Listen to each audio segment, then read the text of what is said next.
Good morning, everyone. What is going on? We are back again with another episode. As a matter of fact, Happy New Year to everybody. I gotta say that first. Happy New Year to everyone. And we are back again with our 45th episode of the South Florida Gamers podcast.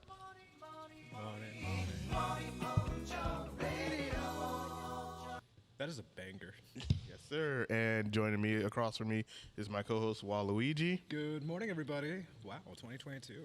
Oh, yeah.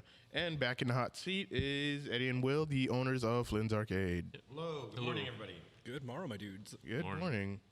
I know it's early. I know it's early for you, Will, because you close like, what, 2 in the morning? Yeah, 2. Get home around 3-ish. Jeez. And then he has to be over here, and then he has to be here in the morning. Wait, who's closing tonight?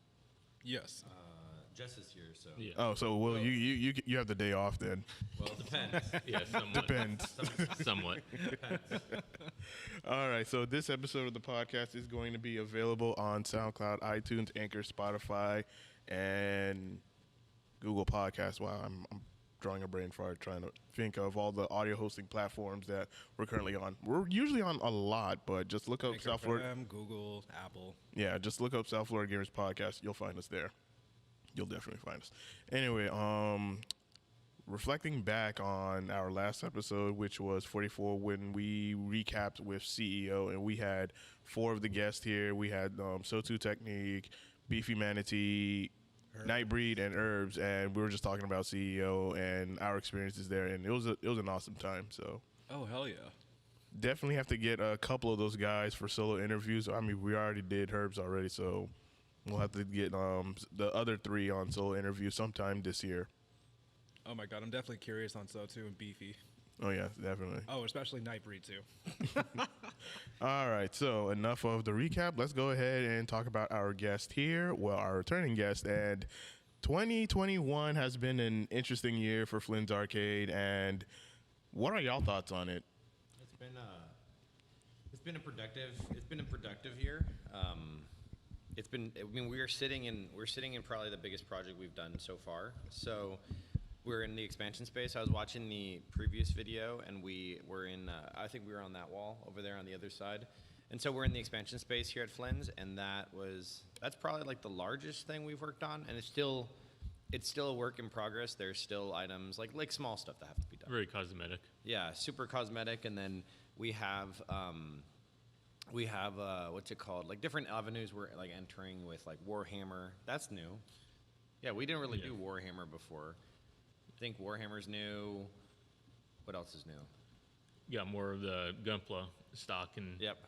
we started doing those build contests. Yeah, we did that. We have the different events. We've had CrawlCon, like the board game stuff with Michelle and Andrew. We've done, oh man, the Fighter Fest stuff. We've done that. It's been, like I said, it's been productive year, and it's our numbers overall are climbing, which is good. And I would say attendance is up. Attendance is up definitely compared to last year. Where in 2020 was like this huge dip. Yeah. Like in March and yeah. April. And then it came back up. So, I mean, I would say it's been productive. It's been challenging, and I'm excited to see where it goes.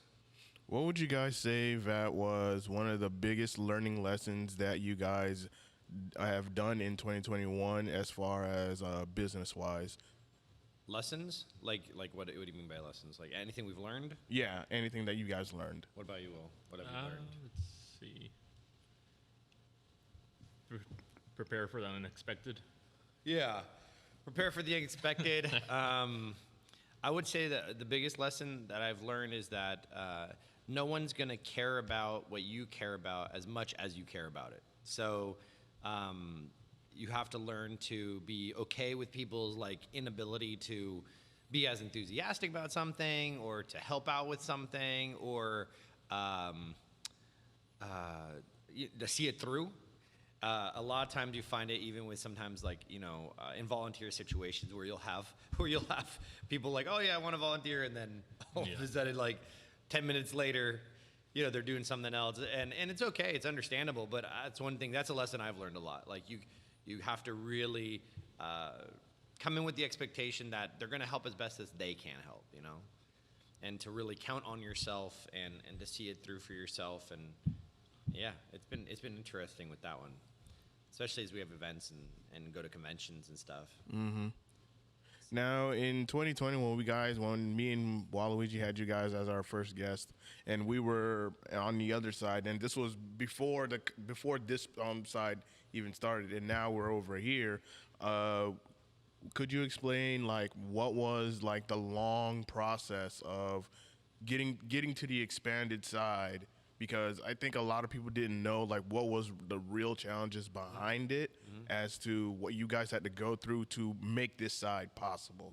Okay. So I mean, I'll on that side, on the expansion side of things, I would say we acquired this when like formally. What was it? November November, yeah. of 2020.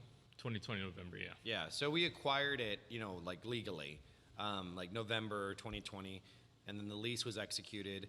That's usually the first step.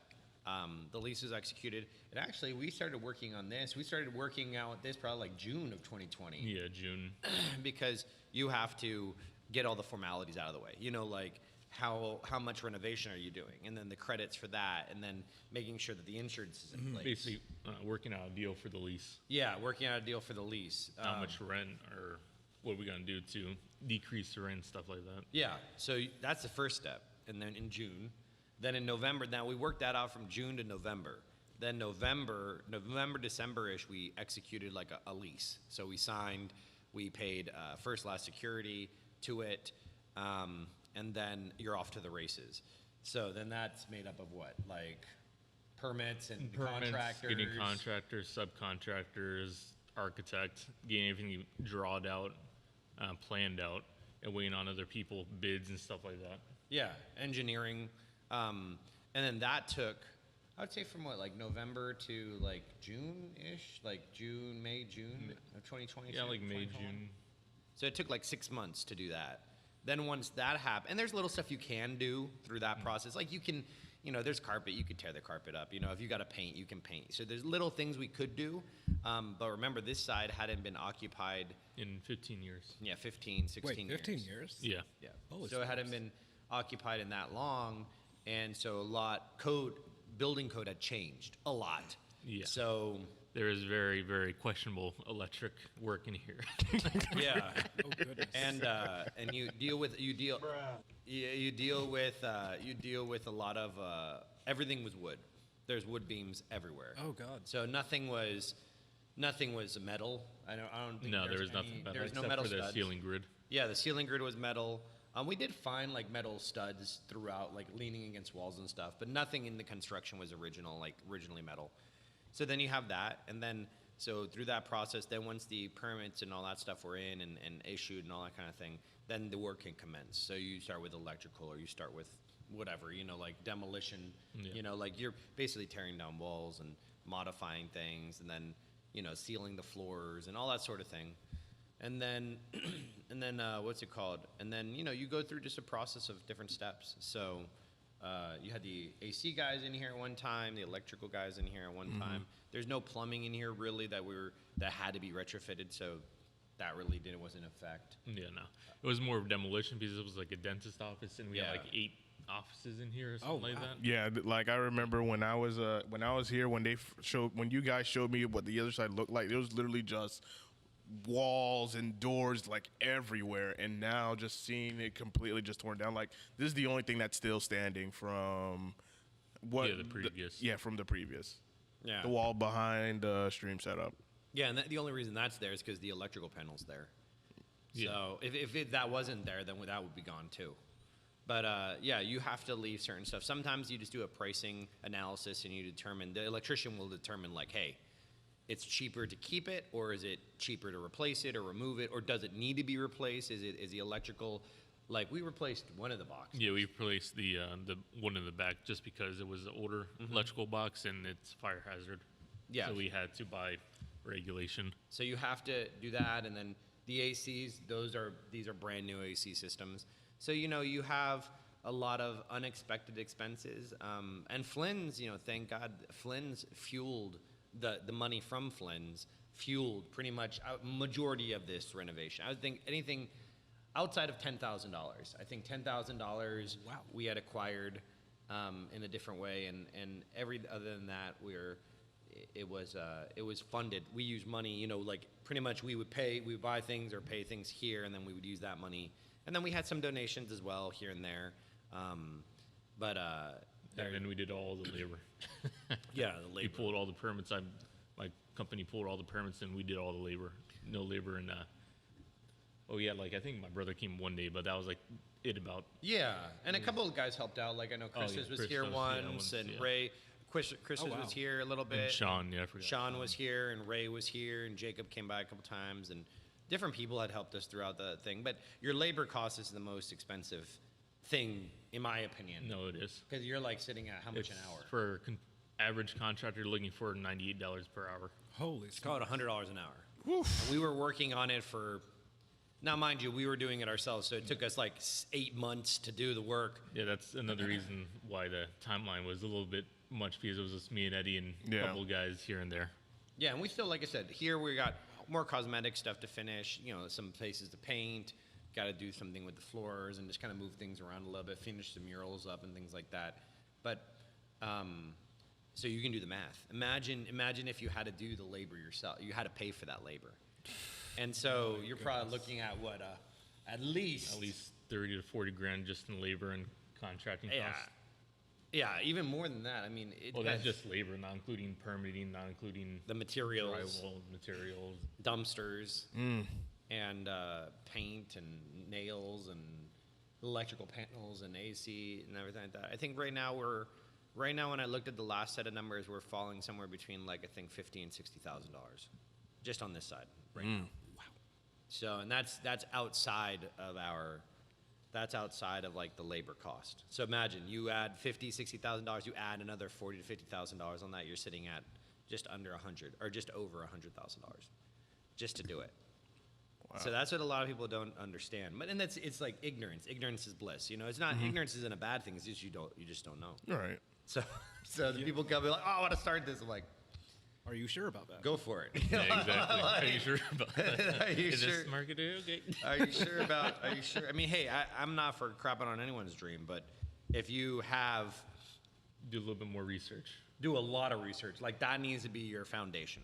If you do not start with exceptionally deep, hardcore digging. And if you think you got enough money, save for another year. Yeah, we priced this. Will messed up on a number when we started off with electrical, and he's like, "Oh yeah, it's only going to be $1,500 or $2,000." I'm like, "Oh, cool." And then lo and behold, the electrical was like over. This is just the fee, was like $11,000. Wow. Just the fee. I'm not talking about like anything. Like the ACs alone. Both AC systems are worth what, like $10,000 a piece, $9,000 a piece, Somewhere around there, yeah. a piece, and we have two. My goodness. And And like you said, there's been things that popped up, like I didn't plan on removing and replacing a whole new electrical panel, but like you said, I could have noticed that one, but it's one of those things that just goes over your head. So now I triple check when Will gives me numbers. I triple check those numbers to make sure. Be like, are you sure that this is where it's gonna be? Because we really try to work on a cash system, when we do things. So like that's why with the things we have coming up for Fighter Fest this upcoming weekend and this upcoming week, we had opportunities, and I had to scratch and save and move monies around to be able to acquire these different things that people are going to see for Fighter Fest. So in cash, like Will said, plan if you have it in your books that your venture is going to cost you $30,000. Right. Plan for $100. Yeah. Or more. Yeah. You know what I'm saying? Because that's usually what runs out in business ventures is cash, liquidity. It's the quickest. It just burns, and then you're going to make mistakes and things. You're going to learn stuff, and especially bringing everything up. Unfortunately, with all the code today, you have to have like emergency exit stuff. You have to have fire extinguishers. You have to have Push bars for the doors. You have to have everything has the ADA compliance. Yeah, the American Disabilities Act stuff. So you have to have like water fountains of certain heights and counters and bathrooms, and there's a lot. Like, good to know. I really don't recommend anyone opening a brick and mortar. Like unless you unless because in today's day and age, brick and mortar just has like such a high overhead, and that can really kill you real quickly. And unless you have a cool landlord, you could screw yourself so badly, because a lot of times you'll have like a lease, and a lease will have like a termination clause inside of it, and the termination clause can be very one-sided to the landlord. And then It always is. yeah, it's very one-sided. So what happens is you think, oh, well, I'll just dip. No, there is no dipping.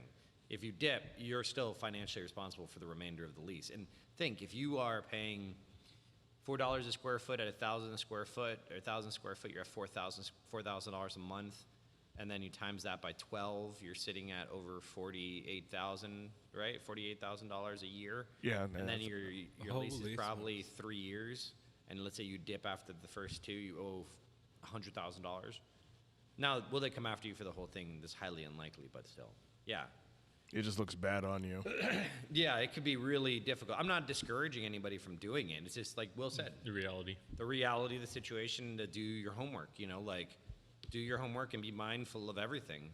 I don't know why businesses keep their lights on overnight. I get it for security, and Well, I get it. that comes to code. It's called a night light. You have to have at least one light. Like, turn that stuff off. Just like, Just shut it. I'm surprised that we don't have to do that. well, because we have that solar shades that just block everything out. If people come in here at night and steal stuff and move arcade machines, You they earned can- it. they can take it. You earned it if you took all our These arcade machines are gone. If someone broke in here, we'd find them in the morning trying to get the Simpsons machine through the door. Oh, You got to take the control panel off. yeah. For those that don't know, like these arcade cabinets here at the arcade, they're very, very heavy to move. Yeah. Like it will require at least 3 of us to move it. Like they're extremely heavy. I remember assisting one time, and that is not a joke. Oh, Yeah, it can hurt you really bad. We had a couple incidences that, it could have been bad. You just imagine a burglar just getting arrested while having a hernia. Like that just looks so silly. You wouldn't be able to put these in your car, so it's like, where are you going to put this? So I'm not really worried about being necessarily robbed. Now, you have the right security things in place, like, there's so many simple... Fix the camera. There's so many simple security systems like Simply Safe and all these other simple, very inexpensive security systems. So invest in that. Invest in camera system like we did. We got like a DIY system from Amazon or whatever. Yeah. Nice. So you invest in that. You invest in just little things to protect yourself, and of course, as you grow, you'll see certain things that need to be fixed. So, like, lighting or fans, or I would say the biggest thing for us has been like the flow of traffic. How it moves through the arcade, and how people are walking, or if they're in a wheelchair or something like that. Be mindful of those who are coming to your place. But it's been interesting. Yeah, and those machines are not light. No. Still thinking about the burglar with the hernia. Oh yeah, that would suck. Florida man just gets arrested. Well, you got to know how to pick them up. So it's like that would just. Yeah, you can't just bear hug it and hope Oh, you got lives up. You just can't put your back into it literally. Yeah. Yeah, you can't. I do have to ask this one question though. Throughout the process of 2021 of getting this side up and ready and whatnot, how much sleep did you guys got throughout the entire process? No, I mean, quite a bit. I mean, I'll sleep like because I own my own companies and stuff like that. I'm a little privileged to do what I want. So, I mean, I'll still get the 8 hours or whatever. I might go to bed at like 3 in the morning, but I'm not going to get up until 10 or 11 because I'm going to get that 7 or 8 hours of sleep. So it hasn't been that bad. I would As say you should. I would say like the most hasn't been really it hasn't been like draining and sleep wise. Like some days. It was, Some days, yeah. Like with conventions and stuff, it gets kind of tough because you're driving usually to Miami or whatever. That when the demolition was going on, I remember working this side, then opening on that side. Yeah. So it was like construction throughout the day, then closing at night. That was a little rough, but it was only for a time being. So I was like, I was fine with it. Yeah, it's not Plus, that. I had to get done, so it's not like I had a choice of. Yeah, and still stuff has to get done, but it's like Will says, more cosmetic stuff, little stuff here and there, and chip away at it little by little. But I would say sleep. No, it's been okay. I would say the most thing has been like it's not physically draining; it's mentally draining. Your toughness has to be physical, like in good health, but like mentally, like how strong are you? And I think about that a lot, like where that came from.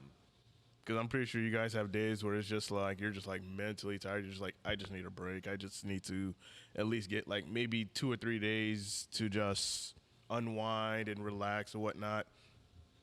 I know, like Eddie said, like the event days that we have our own events here, like the cosplay events. I know we get kind of burnt out on the next day. Eddie's like always like, I need a day. I was like, yeah, I know. There's a lot going on. I would say for me, recovery time's pretty quick. Day, 6-7 hours, and I'm good. But it's difficult. It's difficult for me to take like serious time off, like a week or 2 weeks, just because I have a lot of irons in the fire and moving them around, and I think that's what really causes a lot of people to stop pursuing their dreams. It's the mental weakness. They're Or they get complacent, like they're okay with how things are going and they never want to move. Yeah, complacency, weakness, and not weakness in a bad way necessarily. It's just like, like it'd be like going to the gym and trying to lift 300 pounds the first time. Yeah. You are physically unable to do it. Yeah. As much as the spirit is willing, you're not going to be able to bench that. No. Why? Because it takes time. Yeah. Persistency. How are you going to go with this, and then not to beat yourself up about it? Some people come to us and like, oh man, how are you guys keeping up with the social media so much? And I'm like, well, I've been doing it for a while, and like, oh, I got to get that. I'm like, well, take it a day at a time. Maybe like do one story in a post or one YouTube video in this. Don't beat yourself up about not competing with someone, not even at our level. Let's say you see those people on TikTok or Twitch or whatever, they have 1 million followers. I want 1 million followers. I'm like, that's not realistic. Like, Yeah. get real with yourself. Little by little, you'll slowly start to see the growing. But complacency, like Will said, it's a freaking. Things are going decent. Things you're paying your bills. You don't want to grow because you have that fear of, oh, if I grow, then I can't do this, or money's gonna stop, or you know what I mean. So Yeah, I'm not gonna. And you guys still have plans to keep growing, yes? Yeah. Yeah. I mean, so right now the biggest thing is everyone's going to see a new rollout happen probably in the next, I would say, like, my goal is to have everything done by Otaku Fest, like right that Monday after Otaku Fest, hopefully sooner before that. So, like we're integrating, we upgraded POS, which is a point of sale system. So we upgraded that. So that came with its own benefits. So we have like, now we're going to roll out like a, as opposed to that punch card thing, like a loyalty reward program that's nice. digital. Memberships, we're going to roll those out as well. So a membership, a monthly or yearly or whatever membership for the arcade and for the fighting game community and for tabletop. So rolling those elements out. Those are probably the two biggest things. Loyalty reward management system and membership program. And then the other things are, like we have you here, like with the fighting game community, like with the tournaments and stuff. Oh, yeah. Get those things started, and then I think the next inevitable step is to buy a building and do it that way. But I think we have like 3 years left on, no, like 2.5 years left on this lease. yeah, around that area. Yeah, we have like 2.5 years left on the 4-year lease. So I think that. So once that's over, that's going to be really like determining where we go as a whole. So by that time, our debt should be mostly paid off. The machines will be paid off. Trying to think of anything else. We don't really owe a lot of debt. It's just build out debt from the original build out. That's only like $50,000, $60,000, and then the arcade machines, which is probably another like $30,000. So it's like just probably under $90,000, plus or minus. So that should be paid off in the next 2.5 years, and then the building's the next thing, because like I'm tired of renting. Yeah, you want to own your own building and own your own spot. Yeah, own it, and then the city selection is important. And, Yeah. Yes. Where are you going to go? The parking lot. But we are very blessed, very fortunate. I mean, I look at like some plazas, and you look at the way they're situated, and you're like, yeah, that would never work for us. Because with our events, we're very blessed. Even for our fighting game community. Yeah. If you walk outside during a Smash tournament, that parking lot's packed. Yeah. Because when you have 50 to 70 players, and let's say all of them are driving separate vehicles, that's 70 cars outside. Yeah. So our parking lot's a huge, fortunate thing. But I look at some facilities, and I'm like, man, this would never work. I'm thinking about, like, I'd like a multi-story building. like 3 stories, Ooh. 3 stories. You know, because that's the only thing that makes practical sense. Divide everything up by stories. So arcade on ground floor, tabletop gaming maybe on the second or third, probably on the third floor because it'd be the highest off the floor, so it's quieter. And then like the consoles on the second floor, and then the arcade on the third floor. Or you could probably do like tiers or something like that. I don't know. I've been looking at I've been really attracted to like old movie theaters. Okay. That'd be cool. Ooh, that would be sick. Just like D&D, and then you just see Lord of the Rings on the side. Well, I'm more because of the rooms and the way. Think about how a movie theater functions. Yeah. It would really be conducive to us. Yeah. Because you have usually one main hallway, then you have separate theaters to the sides. So each theater could be a different element. You know what I'm saying? So you could have like the arcade in one opening, and then maybe even if there's opening between the walls. But movie theaters are they're harder to acquire. So but yeah, I would love to buy a building. That'd be cool. That's dope. That is really That is really dope. All right, so I know this is gonna be a silly question, but what games have you guys been playing throughout last year? Well, you can start that because I don't. To be honest, nothing really. He plays Nothing. Warhammer, I guess. I play Warhammer's a game. Warhammer, but that's one of those things I like the community trying to build that up, but it was more of a both ends of the size. I want to do something, and I like strategy, so I went to 40K, but also seeing the whole tabletop. It's a good, how would you say, a good crowd to get in here and build it up in here as well. So it's like one of those, I could do it while I'm here and build up another community, and something that I do enjoy in a strategy game. Yeah, that's a cool little niche. Did you see the 40K game trailer? Yeah, there's a couple of them coming out, yeah. Oh my god, it looks Well, sick. I play it probably not because I'll be too busy like everything else, but that's Really literally busy working. literally the only game I've been playing. Nothing like, I've seen reviews, I've seen like gameplay of stuff, but I haven't sat down and actually played a game in God knows how long. Yeah, and I think that's something new for 2022 too. Is our new schedule, our new streaming schedule, and getting more into that, building that up, like we were talking about. We have it all written down and going to implement in the next couple of weeks of how we're going to have that. For me, I mean, I don't really play. Surprisingly, I don't play really a lot of video games anymore. I mean, the one thing that I played was I saw Jake James Lugo. He did a review on that Ghost and Ghouls game. for the Oh Switch, yeah, from the Super Nintendo. Ultimate or whatever it is. And no, it's on the Switch. Yeah, from that world, but it's on the Switch. Okay. They re-released it. So I have my little PSP that I cracked, and I have that on there. I have the Ghost and Ghouls or Goblins and Ghouls or whatever it's called, the Ultimate one, and I play that from time to time. But I like it more because it's like freaking, it's unforgiving. Yeah. That game is so fast-paced and it moves so quickly, and I like that because it's very challenging, and it's if you make that mistake and you think you're that close to the ledge or that close to the creature, that object or whatever, and it just hits your arm, you know how it is. I think it's like 4 lives and you're gone. Oh wow. Yeah. So it's a very quick-moving game, and also the graphics and the aesthetics of the game are very, very unique and different. If you want a game that is unforgiving, that's a game to check out. But there have been other games that I wanted to check out. I know Vegan Morty showed me a game, something Nightmares or something like that, or it was really cool where you're like this little creature in this nightmare world or whatever. But once again, it comes down to time, and that's the biggest thing. But Because you're more so busy working on things, getting things done, rather than just gaming, which we all could understand why. yeah, because if we stop working, that could be very bad. Yeah. So that was, Yeah. we have to. Our position is more leadership and pushing it ahead and growing that vision and that idea. And yeah, you sacrifice some things, but honestly, I don't really see it as work. I don't really see it as work. I don't really count it as work. I don't hate it. I don't. It's not like going to a 9 to 5. Yeah.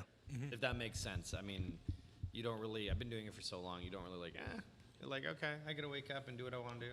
That's cool. Come here, work here, and that's where that interesting divide happens. There's some people that I see that are like, oh, I want to start a business. Okay, great. but I want to have fun too. And I'm Yeah, like, no. well, that's gonna be that may or may not. It'll happen, but it's gonna be a lot more difficult. Or I want to know. I would say fun. The definition of fun is different, but I want to. I want to be the one sitting down and playing video games with everybody. Oh well, someone has to. Unless you're gonna hire somebody straight out of the gate, someone has to to run the register up front. You know. Yeah, definitely. So that's yeah. But anyways, games, that Ghost and Goblins game or Ghost and Ghouls play game that Jake mentioned, I was like, oh, it looks interesting. So I play that until my PSP dies and I have to start all over again. Now you touched up on something you said earlier, and that is leadership. With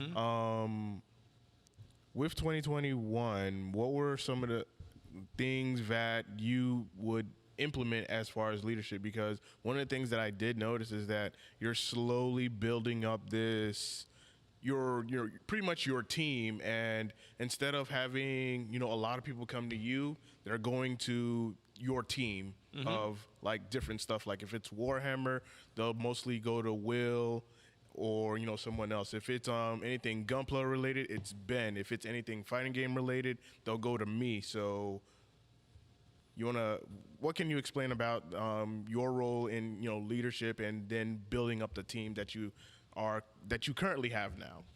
I would say, first off, you have to be willing to do anything. You have to. Usually, when we bring somebody on, I'll tell them anything that I'm going to ask you to do, I have done myself. Yeah. And or I'm continuing to do myself. So that's the first thing. Experience yourself. I mean, I don't do the tournaments anymore, with you guys anymore, really. But I've at least sat in on them, and I understand how the principle and the concepts work. But the thing is, it comes down a lot to, like what you said, it comes a lot down to pride too, humbling yourself. I was very much hands-on. I'm very much hands-on with a lot of things because I want it to run a certain way. But like a captain of a ship, you can't be rowing the boat and handling the sails and cooking the food and taking care of the prisoner. You can't do that. So you have to learn to find people that are better than you at things, and that have those different strengths, and then give it to them willingly and test them. If they do well, great. Then give them more responsibility. But if they don't do well, then just cut them loose real quickly. Because I've seen in small businesses, people will hire their friends, and they won't fire them.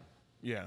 They won't let them go because they're emotionally attached. Yeah. And it's I understand the emotion, but it's okay. You can tell them, hey, listen, man, things aren't working out. We're just going to have to find another solution for, whatever your position was, I guess, and move on from there.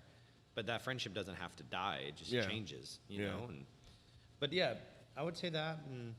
And then finding people that like those things outside of what you got to do. Right now, we're going to bleed into the trading card game community. So TCG. yeah, TCG stuff. So that's a total different world that I know nothing about. Yeah.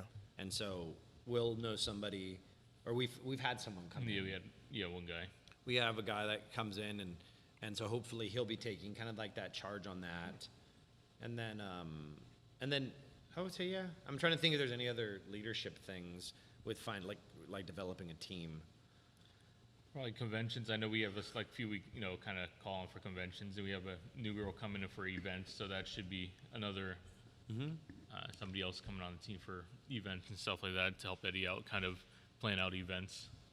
Yeah, and then every year we try to have a theme, like a mantra. So in 2021, our theme was hey, we're here. Yeah. And letting as many people know as possible that we're here.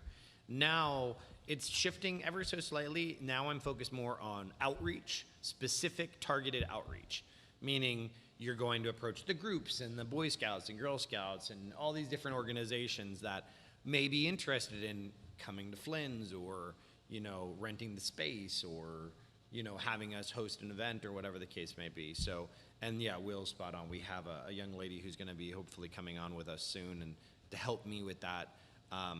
Because once again, there's only so many hours in the day. Yeah. You have to, and Will's not good on the phone with that kind of stuff. So he'll do it, but you, him and I can do it.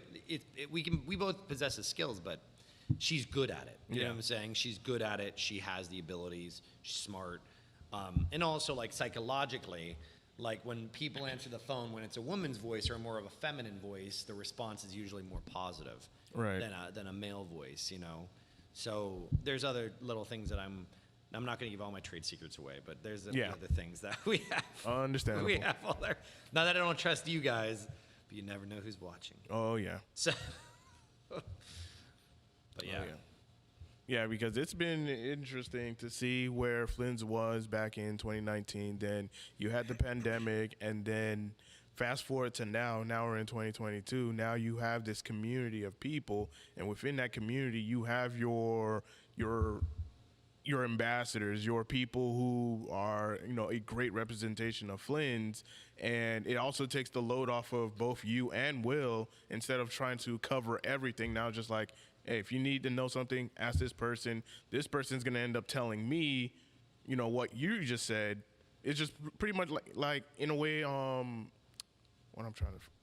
I feel like I know what you're trying to say, but Yeah. more like a reflection or more of an idea of what's going on. Well, the thing is, if it's important, they'll probably tell us. If it's not important, they can deal with them themselves. It's like a chain of command. Yeah, chain of command. There you go. There you go. I was trying to go with that because in the military, when I served, that's how it was. Where you didn't talk to the head person. You would talk to the person that's next head of you. You don't talk to the big boss. You just talk to the guy that's like ahead of you, and then he will relay the information to the other person that's ahead of him. Yeah, and that's a concept for people who haven't been involved in the military to understand, and it's a great example where, you know, like when I was going to like the military school stuff, it's you don't go and talk to, you know, the man in charge. Yeah. They'll just kick you out. He just doesn't even. We won't even take your time. Yeah. So you talk to, you know, whatever the next rank is up above you, and it's a principle that many don't understand because remember we live in this society of like, I should be able to talk to you, you know, like I should be able to reach out and talk to you all the time, and I agree. You should. You should. We make ourselves exceptionally available.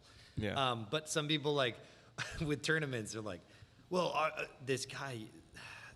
He was like, oh, when's the tournament? When's the next tournament? And I'm like, the next tournament is such and such date. And they kept pressing and pressing and pressing. I'm like, you need to talk to Senpai. I don't know all the details. Like, I'm trying to help you out here, homie. I don't know the details of this. I don't know. Like, just reach out to him. And I gave him the Instagram and your YouTube and your Facebook. And he kept asking questions. And I'm like, bro, listen, I'll keep talking to you, homie, but you got to just ask him. I'm not going to be able to. Yeah. Not gonna be able to help you here. Like I don't know the technical questions you're asking. Yeah. But yes, going and like, or with Warhammer, like you know, with Christos and Hunter and Will and all those guys with that group, or Gundam. You know, we know a little bit about everything, but I'll direct you in the path of, like, hey, this is who you need to talk to, or this is what we're gonna do for you know and that's also another great valuable lesson that businesses should learn and people should learn. Yeah. You know, you're not going to know everything. Yeah. Like I would tell people, even in the Smash community, that listen, any questions, comments, or concerns, or even complaints that you guys have, please do not contact the owners. Especially Will. Do not contact Will. Don't. Well, it's not that we don't want to hear your complaint, but the thing is, it'd probably be more effective if you knew about it because you would know how to approach the situation. Yeah. Like, hey, you'd probably offer a solution as opposed to just... You know, probably know easier fix easier with that crowd. Yeah, like, oh, well, you need this? Oh, okay, so then I'll do this. Or, hey, you need this? Okay, so I'll do this. Yeah, spot on, you know. I've been getting a lot of people, like, they'll come in and they're shocked that I'm here. Like, you know, it's because I'm not here as often any much. Yeah. You know, they'll come in and they'll see it on YouTube or Facebook or whatever, and it's like they're shocked. Like they're like, oh, you're here, and I'm like, yeah, like this is where I work, you know, like I have to be here, and that's the thing with ownership too, is you have to take ownership of it. Mm-hmm. You know, if trash needs to be taken out, I'll take the trash out. If the things need to be swept or cleaned or mopped or whatever or fixed, I'll do that. But that's also like this weird thing with the ideology in our society where it's like, I'm going to start a business, then I'm going to be instantly successful, then I'm going to have all these employees, then I'm going to go to the beach every day. You know what I'm saying? Like I'm going to be on vacation 6 months out of the year. Like the reality of that, but that's what our society's pushing. Yeah. especially with Instagram, like for social media. It's a highlight reel. That's why I explain to people. Social media is a highlight reel of someone's life. Yeah. It is not reality. Yeah. I show you what I choose to show you. Yeah. With me, with our stuff, I am very much more like very organic with our stories. And I'll tell you like, yo, this happened or this happened. I try to be as organic as possible because you want to be real to people as opposed to, you know, like fake. But a lot of people, I don't know. I'm starting to notice it more and more in the social media stuff where it's like, this is not reality, people. Like, this is... Wake up. Wake up from reality. Yeah. Wait, did I just say a Naruto reference? No. No, I don't think so. Thank God. So anyways, but yes, with that, so I'd recommend everybody take it with a grain of salt where it's just like, hey, this is the reality of the situation. It's going to suck. It's going to be hard and really tough. If you have the mental fortitude to do it, you will get through it. But if you don't, that's okay too. It's a learning experience. Okay. All right. So, what were your favorite moments in 2021 at Flynn's? I know you guys have your favorite moments. Yeah, I mean, go Will. I gotta think. I'm trying to think Yeah, because trying there's to a think. lot. It's all muddled together in my mind. Yeah. I would say favorite moment. I would say I really enjoy our cosplay events, our events in general, but like specifically, our Not at a Con cosplay con was really like something else. Our Halloween event was something else. Our 2-year party. I like our events.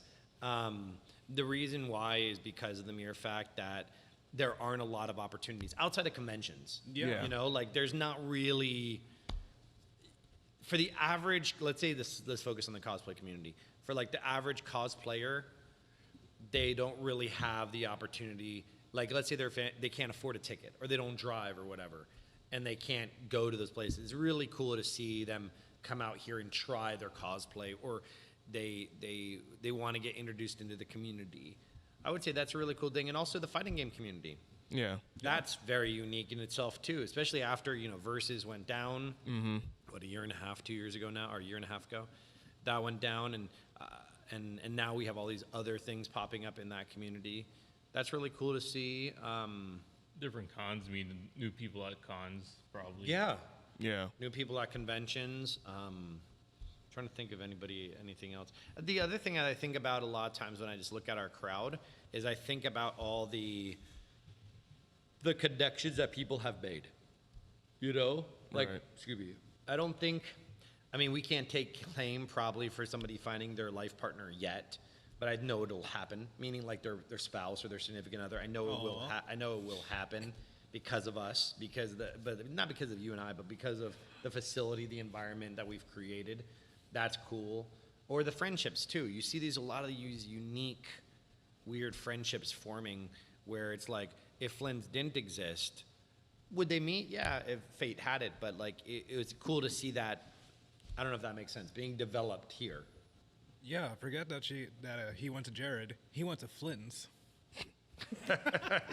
I will say that I will say that because of Flynn's, I have gotten to meet so many new people within the community, and especially a lot of people in the fighting game community. Like, I've met so much people, Me and too. it's still rising to this day. It's just like, yeah, I think if it wasn't for Flynn's, I wouldn't meet the amount of people that I have met over the course of 2-3 years. Yeah, and that's the goal. I have some things I'm working on in private, and I think some really cool advancements that people are going to be really excited for that they're not going to see coming.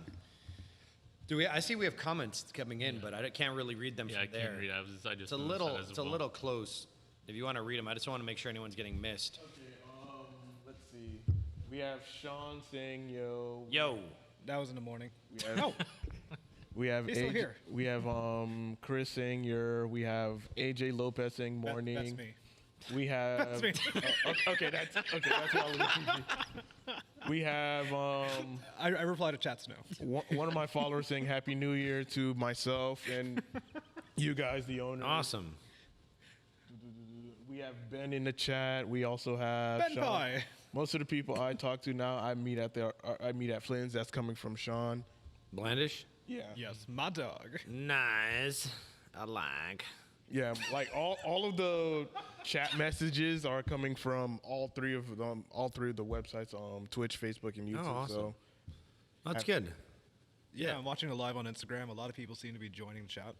Good, awesome. Well, I'm excited to see, like I said, where the future holds and the events that we have forthcoming, and like you said, the favorite moments, seeing the collaboration, seeing people come together, and the biggest thing that we're having. Okay, cool. So the biggest thing that we're having is the issue that I'm seeing is that these places like this don't exist anymore. right. Yeah. And sometimes as I'm working on these lovely machines, the 30-year-old machine or 21-year-old machine being brought back to life is very different. It's unique, Facebook. Oh, cool. So it's very different and very very, very, very, you become the guardians of the past, Yeah. So it's not easy. And a lot of people, like when you guys came back from CEO and you're bothering me about that machine, you're like, oh, you guys are like, oh, you should get this machine. The dance rush machine. Dance Rush machine. And then I gently put up a screenshot of the cost, the investment of this thing is like $14,000. Dude, that was freaking herbs. Once I did that, the conversation stopped. Oh, that was It's just freaking like, herbs. He's oh, like, okay, my okay, credit card I get ready. it. I get it now. That and then just that's an interesting world in itself. But once again, people just don't know what they don't know. They think that how's it only a couple $100? I'm like, Nope. no. Try again. Like the average machine, it's going to hit you between $1,500 to $3,000, $4,000 a piece. Then if you don't know how to work on it, Then that's even more you might as well money. you might as well just burn your money because you're gonna be paying someone to fix it for you, and then it's just gonna go from one thing to another thing to another thing. But Wow. People do not know the amount of maintenance that you guys have to do when it comes to the DDR machine. yeah, Well, that's any machine. I know they can take a beating because, like Eddie said, it's 20, 30-year-old machine that's still here. But sometimes, man, these people, I'm glad. like the it helps driving some people. games, like the Slam, I'm just like, it's gonna be fine, but just hurt. Like it's like, God, man, don't hit it like that. Like, You don't- feel the pain of the machine. Yeah, exactly. It's like it can take a beating, but still, it's just like, yeah. The one machine that I do know that takes a beating is the Oh, one, the catch the light. yeah, the catch the yeah. light game. Like that takes a mad beating. yeah. It People takes, think it's like it takes whack-a-mole, an ass and kicking that's, for like, sure. as hard as they. Well, the can. thing It's is like, also why? that machine is no longer in production. So since it's not in production anymore, I acquired probably like 6 months ago. There's a company in Australia that I bought more of the pads for and the LED lights. I basically bought a whole new set because those they're all plastic. So as the pressure constantly is beaten down on these things, I like to keep, as you guys know, we like to keep our machines functional. Yeah. Or if it's not working, I'll put an order sign on it and let you know, like, listen, this game's not working. I'm just not going to leave the screen blank and you try it and then look like an idiot. So, Yeah. but the catch the light game takes a beating a lot because of the mere fact that you're putting so much pressure on that piece so often. But someone came in here and said, I got a more rhythm games would be dope if possible. From the Reslin for turn, I can't even pronounce it. I got a comment from Ben saying, "Gotta love people playing DDR in combat boots." Oh yeah, that's another. Yeah, that's, I'm thinking people play DDR in heels and all that, and that just terrifies me.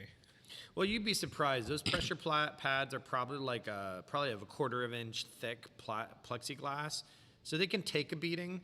But yeah, but remember, a lot of times what happens is when people are bad at games, they think either pressing harder or pushing harder, even on the controller or the pad or whatever, is going to make them better. Yeah. It's not going to make you better. No. It's not going to make you better. I always like when I see people put like the light gun games up right to the glass. I think it's like it's gonna shoot like straight and it goes this way. I was like, yeah, it doesn't work like that. You're just like freeze, and it's not going to do anything. Yeah, it's not going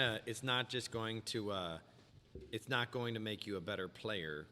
But the games can take a beating. But that also goes into like when you go to arcade ownership, like what games you choose. There's a reason why we don't have a lot of racing games. There's a reason why we don't have a lot of shooting games. We have both, but we don't have a lot of them because there's elements there that the maintenance is much more difficult, like extremely difficult. And of course, space. Space, yeah. I mean, I would say the layout on the other side is like the best it's been.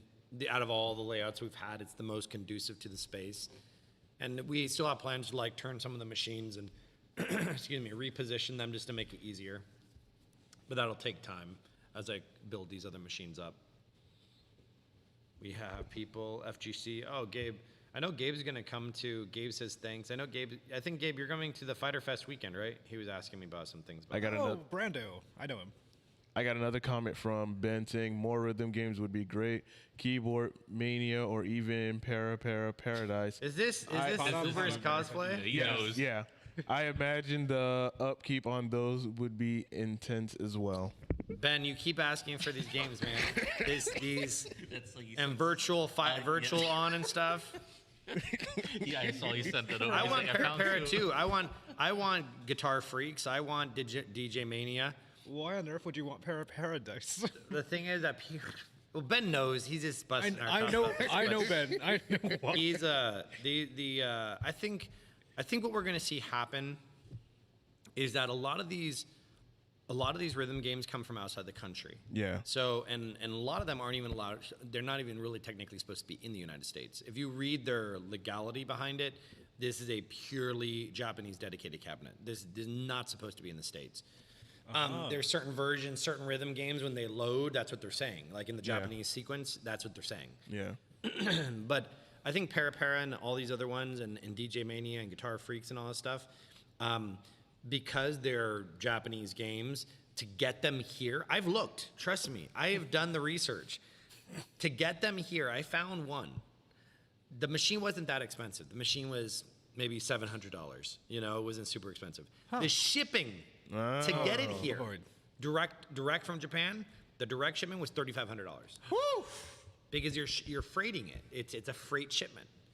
I know he's just being slick here because it's expensive. But remember, you can call 954-281-9778. We take donations of all kinds.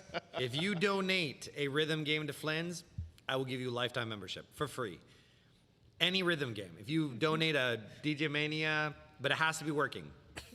Yes. It has to be working. It has to be functional. I can't wait to see that one guy do this. Hey, One I will give it to you for free, for life. That's my promise.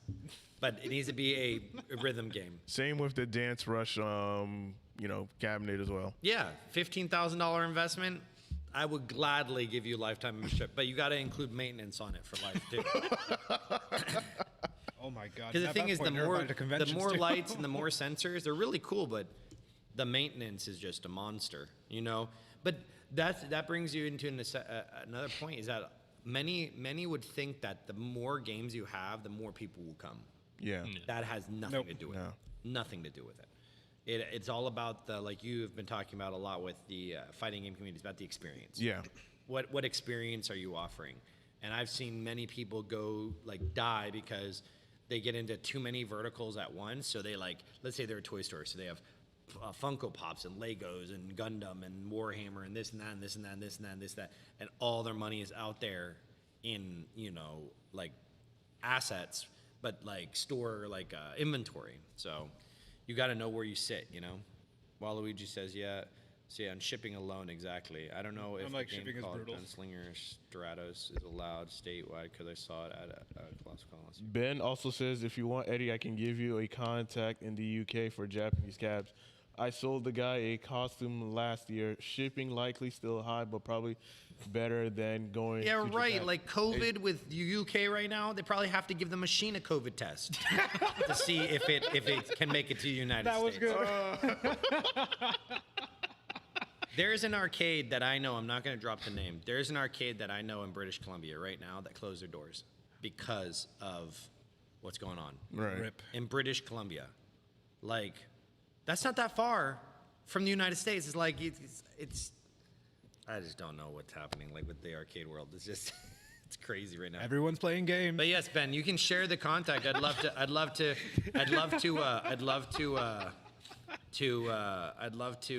check them out and see what the dealio is.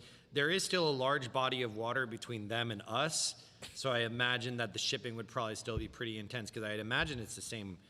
It'd probably be the same. No, you're coming from Japan the other way. You said it was $1,500 when I got an estimate to What year was this? When did you get move this? a virtual cab on cab from How? Cali What to year? Florida. What year? Oh, from Cali to Florida? That's over land. Like that's over land. That's over like land. You drive that. We're talking water. You know, that's a freight shipment. Ben, do the quote. Oh my God. Do the quote of from the UK to here for a virtual on cabinet. I guarantee it's gonna be like $4,000, $3,000. But I think the whole preface of it, us joking around, is that with these, as the cabinets become rarer, the shipping cost is going to become a lot more difficult because you can't find it. Yeah. You know, I mean, in the states you can usually move them. I think we found a freight carrier that was like what, $750 a machine, I was or like about to say $600 to $600 to $700 freight shipping between like California and different states, like to the Florida.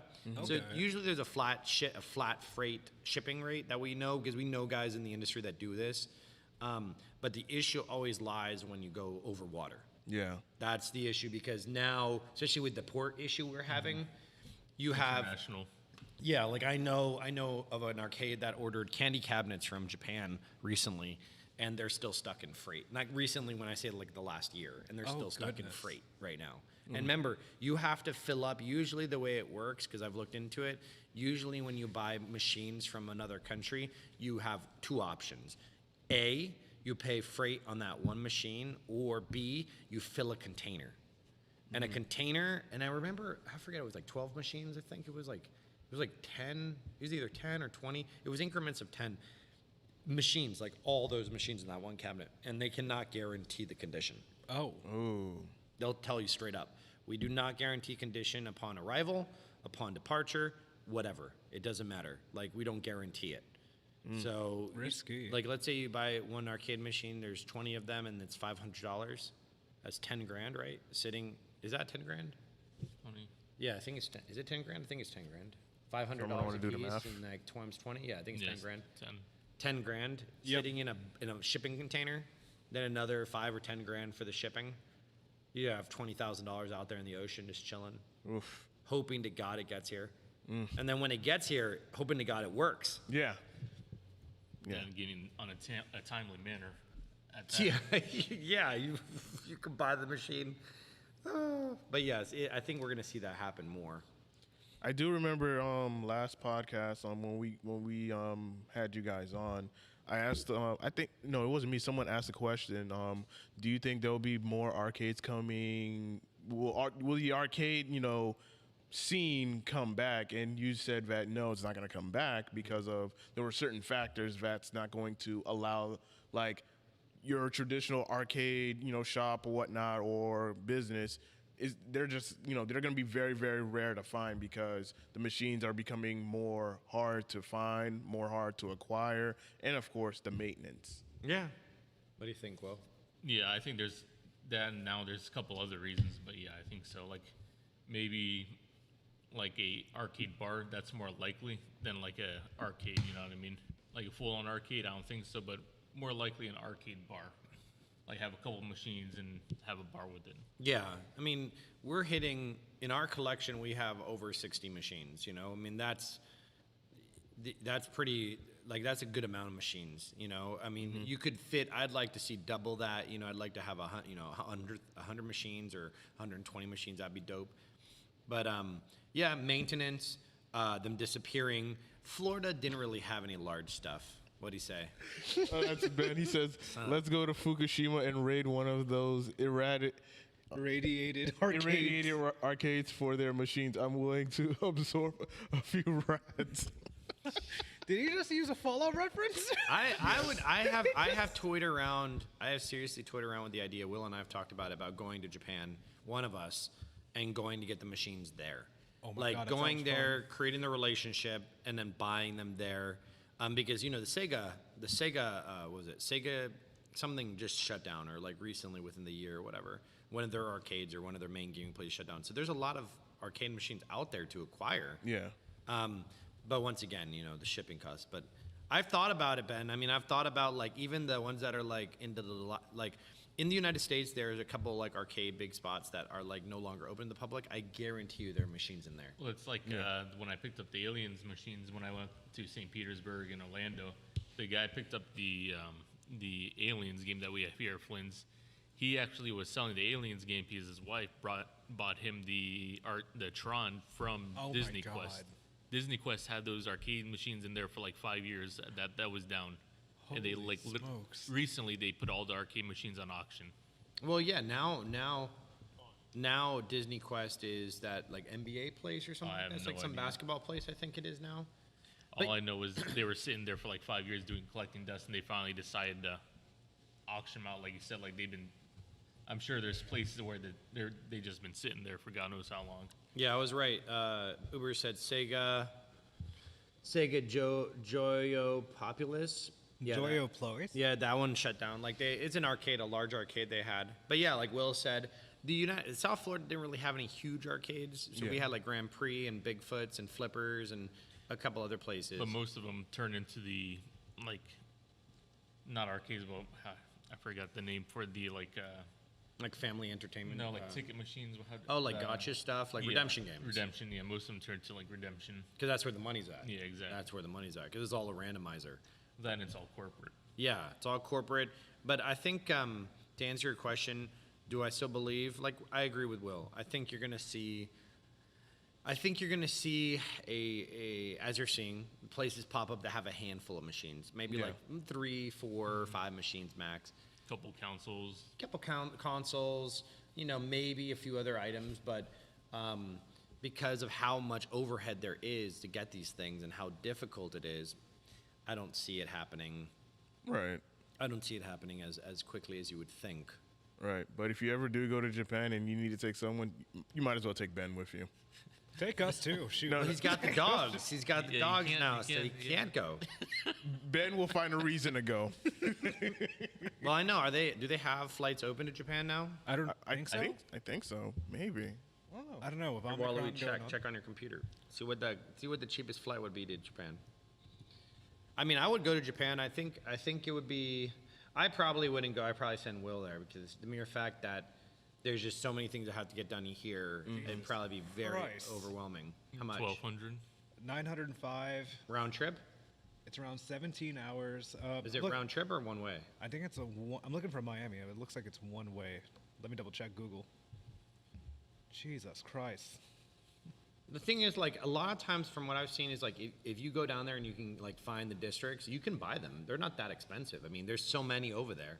It's, once again, getting it over here. That's Yeah. the issue, I'd go, but get trapped because I spend all my money. So I buy what is it, 2-way round trip? It's a round trip ticket already. Yeah, but there'd be no, like, there'd be no, like side trips to the Gundam base or anything like that. Like, Oh yeah, you already know Ben is this would gonna be go like there. focused. We're going there to get. They have another new Gundam statue opening in 2022 now. Yeah, they do. Yep, I read about that. No, this would be like oh my God. we're I found going. one for 2 stops. How many? How much? $1,500. Whoa, really? Round trip? Yeah, I think it's a week. I found like one for like 1 week specifically. Yeah, because you could get they have those capsule hotels and stuff like that. In Japan. That's so cool. So you could stay there. You could probably do the whole trip for under like $5,000, under $3,000. Yeah, way under Yeah, $3,000. You could probably probably do it under under $3,000. You could probably do it. Yeah. I think that'd probably be the next evolutionary step. But the thing is, you have to have that contact over there or something. Like you can't just go. I mean, I guess you could go into it blind. I guess. You could, but it'd probably do better. Yeah. Have it mapped out and where you're gonna go, type of deal. I don't think you're gonna see, and I don't think prices aren't that bad, to be honest. Yeah, we just looked it up, Ben. It's not that bad. It's like $1,500 plus or minus. But do either of you speak Japanese? That's the thing. I think that might make things complicated. I think he'll learn on the way there. me and Ben Pie just going at it. I think he'll learn on the way there. But yeah, I I'll think have Duolingo ready, boy. Ben is definitely gonna hit up the Gunpla place. Definitely gonna hit him up. See, Ben hit it on the head. For me, the problem is getting enough time off to make it worth it. This is not a pleasure cruise, Ben. This is not a pleasure A cruise. minimum of 2 weeks. If I'm paying for 2 the weeks. ticket, this is business. You're going to get the arcade machines and coming back. Oh, if someone's paying for this, then I'll definitely do it for business. I'll get my entire route and everything. Yeah, I'd be like, all right, we're going to get these machines and we're coming back the next day. I'll get cosplay. I'll get a pose. I'll try to find a wife. The issue is, I think that you'd have to You could buy the machines online, but the thing is, you have to physically see them. Yeah. You know, you have to make sure that the structural integrity of it. How Unless is the it's machine? brand new, like right from the factory. Oh my god. Yeah, but then you're gonna spend. That's gonna. Well, that's the safest bet. Yeah. Yeah, that's the safest bet, but you're It gonna is. spend quite a bit of money on that one. All right, I have another question I want to ask, and that is, what were some of your failures in 2021? Failures. A failure that it didn't work, but you've learned from it. So like a trial and error. Trying to think. I'd have to make a girl on Panther sightseeing tour or what? In No, even I don't want to know. Oh my god. Ben. telling you, we just leave Ben there and come back for him. Yeah, that's the safest. I would say the biggest mistake. I wouldn't say there's like one thing in particular. I would say that the one thing that I noticed during 2021 is I'm less willing to like jump into something immediately. Mm-hmm. I want to try to take a step back and just like look at it from as many points of view as possible. And there's other things that I've noticed, like, you know, certain events didn't happen as efficiently as possible because of that, because of jumping into it. Not planning as far out in advance. Like we pretty much have the 2022 calendar down, the rough sketch, and we're able to pivot into it. Mm-hmm. I would say, I don't know. I mean, I can't really think. I mean, like, once again, one thing doesn't necessarily come to mind. It's more of principles that were employed that were like, we probably should have looked at this a little differently. Yeah, trying to think as well. Like Eddie said, some events didn't go as we planned, kind of scrapped it. Not really scrap it, but kind of rethink it. Different timelines we kind of put aside. Kind of like, wouldn't say failure, but I would say more of, okay, this is not going to happen. We can push it off till later. Right. It'll happen, but it's not going to be as soon as we thought. Yeah. Okay. Yeah, I would definitely say, like, hey, that seems about right. Yeah. Nothing in particular, nothing bad happened in particular, nothing like the biggest failure. But I think to myself sometimes, like, where would we be where we are today had we not had this space? Because imagine everything that we're trying to do for the community without having this extra 2,000 square feet of space. Yeah. That's a lot. There's a lot. Yeah, because even when I thought about... Ben says a super fan gumbo contest. Yes, man, but that had nothing to do with us. Like, that had nothing to do with us. Oh my god. That was bad. I think that goes once again into not seeing things, hoping for the best, planning for the worst has really become like a mantra, you know, like, and now as we commit to, especially with the year of the con coming, or the year of the con being here, as I commit Flynn's to certain conventions, I'm making sure that, like, okay, can Flynn see it through to the end? You know, even if the other person or the other entity fails, can we see it through to the end for the community? Right. Don't dwell on things. I think we're pretty good about not dwelling. I know some people just, that didn't go right. Their mind's gonna stay on it. I think we're pretty good about, okay, that didn't work. Okay, what's next type of deal? We're not gonna dwell on it. Right. Exactly. When did we get our own invitational that went a lot better? When did we get our own invitational? Huh. I don't understand that. I don't either. Maybe he's saying like that, different like, cons, like maybe cons we and got, licenses. maybe, well, we you know, the other ones, the last build contest that we did at the Not at a Con went really well. That was like the best one we've done so far with Rico and everybody. That one, went fairly well. I remember that. That went fairly well. And, you know, like, once again, going into it and not, like Will said, just letting it go. Just don't dwell on it.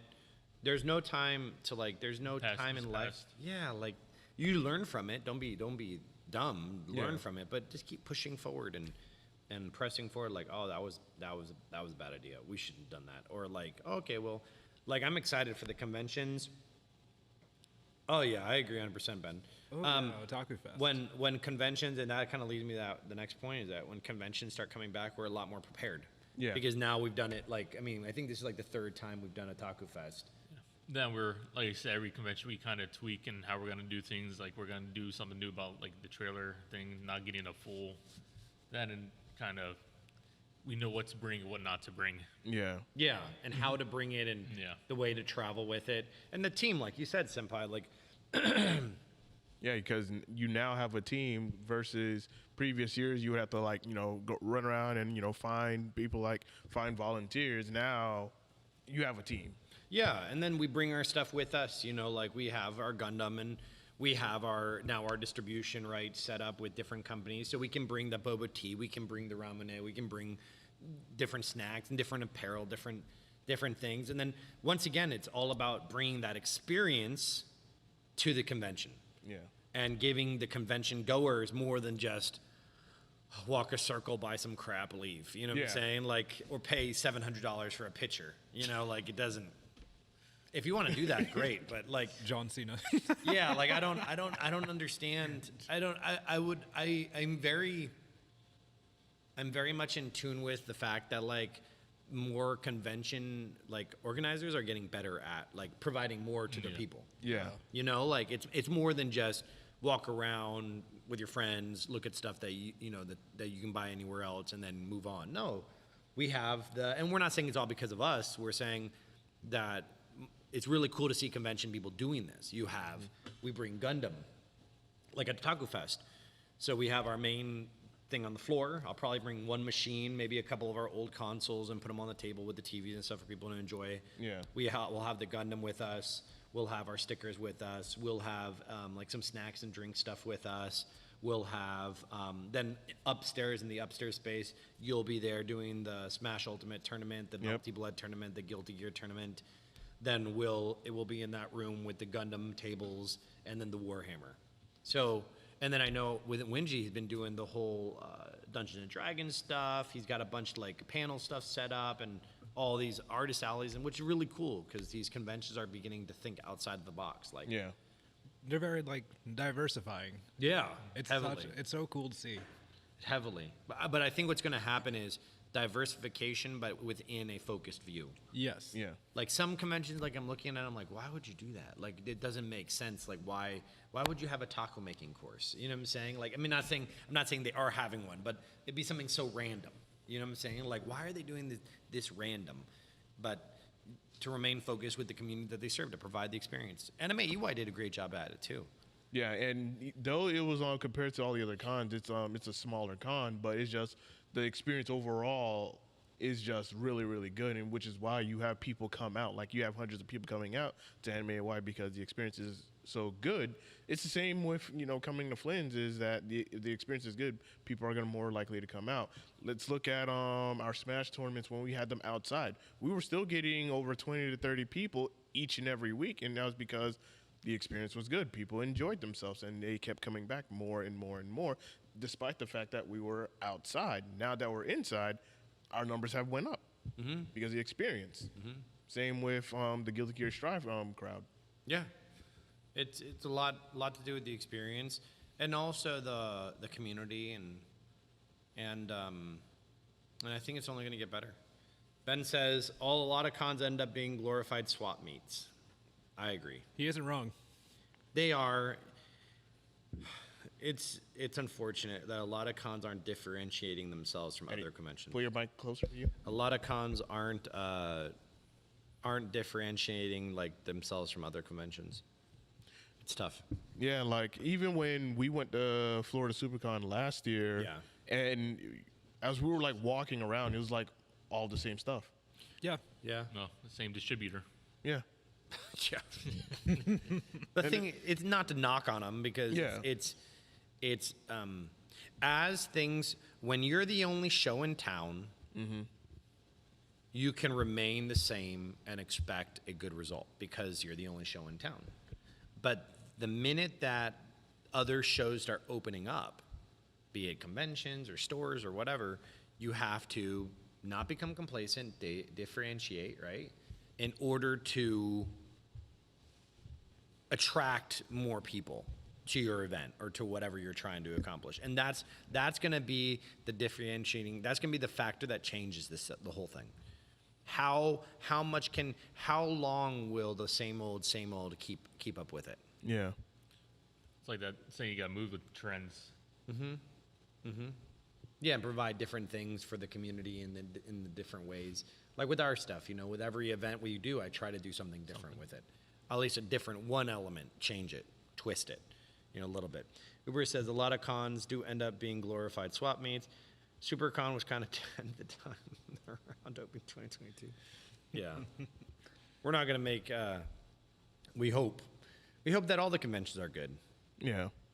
And there's some conventions coming up that I'm excited to see, like PalmCon, Martin's convention in West Palm. This is the first year he'll have the Palm Beach Convention Center. Up our alley. Yeah, I know, right? So he'll It's have not Miami that. for once. There's a couple of new players entering the market in the convention world. One Yeah. in March, another one alongside Florida Superfan Con.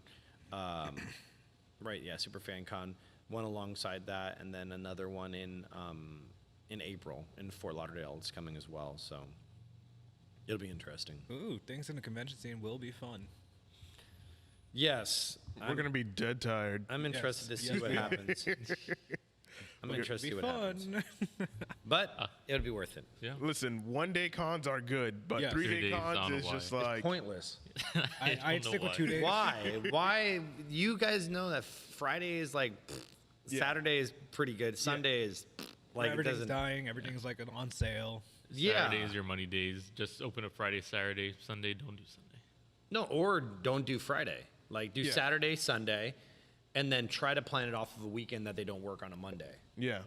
Yeah, You the know. only 3-day event I'll do is CEO with Silverback. That's it. Yeah, and that's different. That's CEOs Tournaments. is a tournament. It's a little different than your typical convention. That's true. But once again, hey, the conventions that are doing it for 3 days, More power to you. they know what they're doing, and we Bless can't. your heart. Yeah, we can't judge that. It just doesn't make sense sometimes. It's better to go like when I was talking to one of the convention organizers, who does a 1-day convention, and him and I were talking about it a little bit, and I said I really admire the fact that you're willing to do it one day, because you can own it.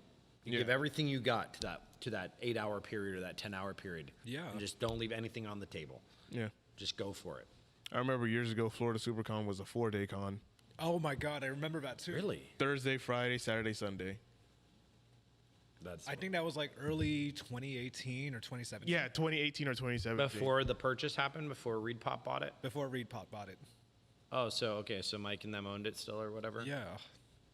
Really? Maybe he was testing a concept. Was that the only year it was 4 days? That's the last time I remember. I think it was 4 days. I think twice. I think maybe back in 2017 and 2018, maybe those 2 years it was like 4 days, and then they now go to 3 days now. But yeah, 4 days was just brutal. Uber said the first day of a 3 days just to give the out-of-staters a chance to rest after the It came down earlier. yeah, exactly. Like, I get it 100%. It just Ben doesn't does make not sense, miss. He's right. I suspect. I mean, we get a lot of comments. He said, I think closest booth I've ever seen the actual imported stuff. Okay, change the recipe when people start copying your original recipe. I agree 100% with that. I expect. That's why when you saw Popeye's Chicken try to fight against Chick-fil-A, I don't know if you Yes. guys saw that fight happening. Yes. They did a great job. I mean, their marketing team was amazing, but you're picking a war that you are not going to win. I expect all conventions will till March to be canceled or postponed. We're not in Florida. Not in Florida. like, We Floridians are insane. we will do whatever. America. It's funny. People are concerned of the mirroring of other states, but like, oh, Florida's crazy, but I'm gonna go on vacation next week to Florida. Exactly. And then Doesn't we make have any people that just sense. want to move out of state to Florida. I pray that in 2022 our conventions are free of drama, that they are free of toxicity, that they Yes. are, Fingers crossed. that they are as positive and pleasant as possible, that everyone has a fun time, a great time. Yeah. That the conventions make money to be able to pay off the debt. Yeah. For those of you watching this that don't know a lot about the convention world is very Expensive. very expensive, but the thing is also I'm not going to say the names, but basically they're running in a deficit always. So they're literally, let's say 2020, or 2021, they're in debt from 2021, so the money made from 2022 will pay for 2021. Then 2022 will be in debt, and then they'll do the same thing over and over and over again. It's an unending cycle. Yeah, it's an unending cycle. It's very difficult to break even because, I mean, think the convention halls, you're talking $20,000-$30,000. Oof. Easy. Oh. That's why I don't see Flynn's doing its own convention anytime soon. I just don't want that headache. It's just too much. If there's ever going to be a con if Flynn's is ever going to do a con, it's just going to be here at the arcade. Yeah, pretty much. No, more importantly, it's not a con. It's not a con. Yes. That's why I think we are gonna keep that. I love that name not so at a much. cosplay con. So we have some other. I went to that one. It was a weekend of all time. The 2017-2018 Super Cons blank was so long and draining. Agreeable. Yeah. Oh, okay, yeah. So they're referring to the To ones you guys SuperCon. mentioned. Yeah, the SuperCon. Yeah, when it was like 4 days, it was just. But that's when they were in Fort Lauderdale at the time. So I miss it. so that long drive to Miami Beach wasn't so bad. I wish they just stayed in Fort Lauderdale because I don't want to make that long drive. to Florida Miami SuperCon. Beach. Yeah. I think they will make the transition back because what's happening is that Fort Lauderdale Convention Center is back up open again. Really? Yeah. Yeah. You'll see the first convention there in March or in April. Ooh, Well, one of the ones that I know about. But I'm yeah, excited to see. it's gonna be interesting to see how everything kind of comes together. So what we're gonna do is we're gonna see how all the conventions kind of end and how everything kind of comes together for 2022. But I'm praying and hoping that nothing bad happens. I think the biggest thing also with conventions, like you've brought up Senpai before, is that with conventions, or even here, people will have like problems, or like things will happen, and they won't say anything. Yeah. They'll wait till the end. They'll wait till it's over, Yeah. and a week later they'll say something. Yeah. And I really pray that if you're going to a convention or if you plan to attend an event or whatever, and something does occur, or something suspicious or whatever happens, just bring it up to the event organizers. Yeah. You know? I mean, bring it up to one of the people there. I mean, we know them quite well, and I'm sure they'd be more than happy to take care of it right then and there. They can't change it if they don't know what it is. Exactly. Exactly. Yeah. Yeah, or if there's a problem with like one of the after hours parties or something was seen or said or whatever, hey, say something there and then. Just bring it up to the people there, but don't. I wouldn't really encourage to put it on social media. I wouldn't either. Without the first question I'm going to ask you is, did you talk to them? Did you talk to the organizers? Oh no, I didn't talk to them. Well then. Yeah, that never It doesn't never work out. happened. It doesn't work out. It never Doesn't work out for anybody. But that's my prayer too, is that that everyone is proactive and that everybody has a great time, and that if something does happen, they say it and bring it up. I've never seen, and maybe this year in Otago Fest we'll all make the list. Yay! I can finally be on a list. That'd be interesting. We'll all make that list, man. Yay! Thought Alex. 100 duck-sized horses or one duck-sized horse? Alex? Oh yeah, he did ask that in the Discord. Yeah. Why? One duck-sized horse? That's like the. Like, are we talking about fighting them? Yeah, like who would win a fight? 100 duck-sized horses? Okay, so they're all ducks the size of horses, or one duck-sized horse. I'm too sober for this. Okay, so either the there's 100 of them that the ducks are the horses are the size of ducks, or there's one duck that's the size of a horse. I'm gonna say the 100 duck-sized horses Yeah. because those teeth look aggressive. Aren't you afraid of ducks? Yes, I am. I'm terrified of ducks. I think This is a nightmare match. But yet, I can say this in a calm tone because there's no ducks here. the one duck-sized horse would be interesting to fight. Damn, Arrow woke up my pops. For those who don't know, Uber Cosplay has 2 adorable corgis. Yes. And those hot dogs just woke up from one of our sounds. Which would you rather fight? I would say the duck size, the duck the size of the horse. Yeah. Because they don't move very quickly. Yeah. Yeah. And I mean, I don't know how the peripheral. Oh, which would you rather fight? Oh, yeah. Because if there's 100, then that's a lot. That's like, that's a lot. I'd square up with a duck-sized horse. I gotta conquer my fears this year.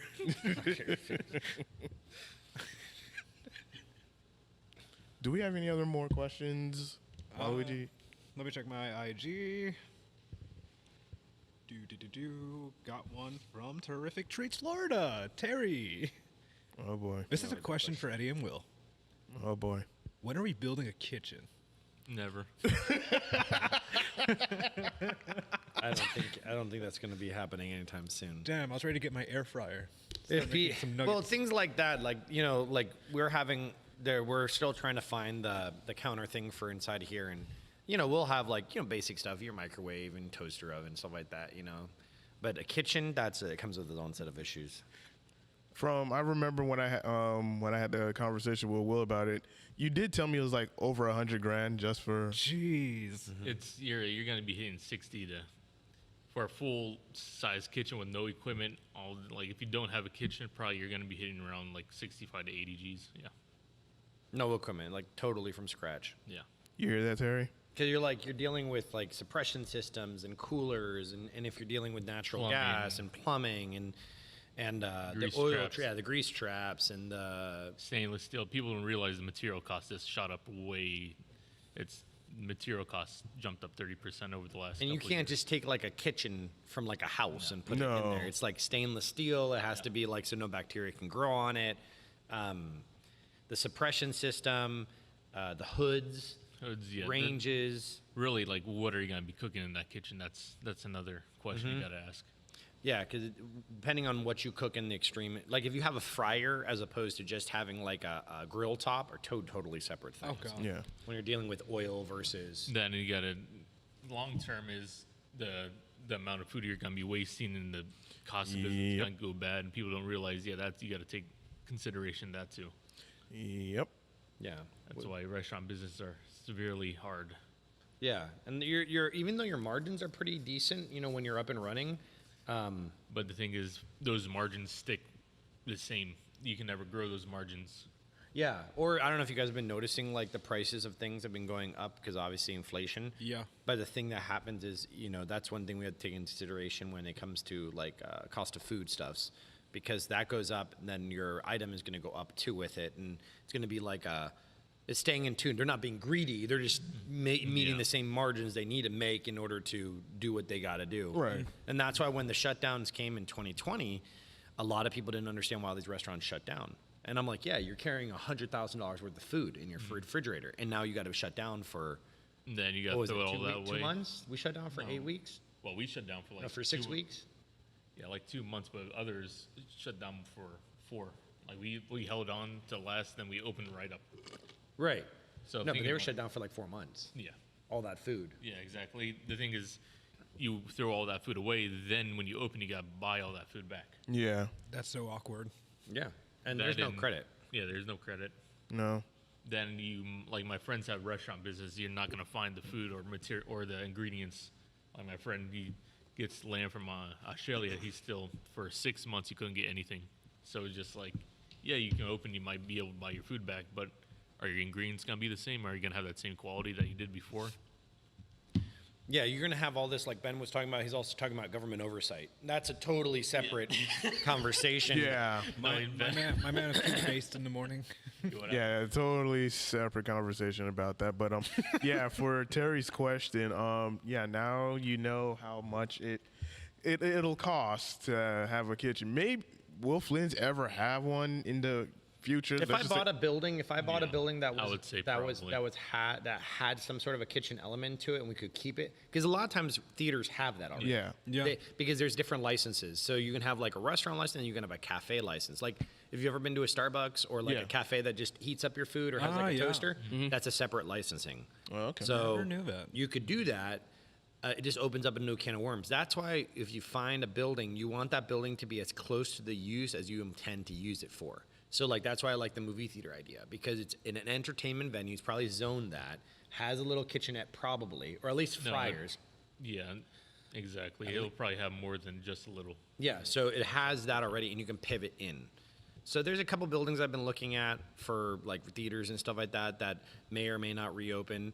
And you're probably looking at like anywhere from like a 1.5 million to $2 million for the building, plus or minus. But then, but It's an investment. you're It's- talking about financing it. Yeah. You're Yeah, I know. not talking about like buying it outright. then the way Florida's land's growing right now, that 1.5 in 5 years is gonna be probably jump to 4 to 5. Yeah. It's But- an investment overall. Yeah, and you think about it, do the math. If it's at $1 million, and usually they're going to require 10 to 20% down payment, you're talking $100,000, Yeah. $200,000 down payment. Not that we have that, but you can get creative. And even if we're not able to start with a building like that, like a freestanding building, like I would like maybe even like a Walgreens, like an old Walgreens would probably work really well. Oh, that would be an old Walgreens, old Eckerd's, something like that would work really well. But I think that's in the future. But with the government oversight, that's a huge thing too, like Will was talking about, with restaurants and kitchens and.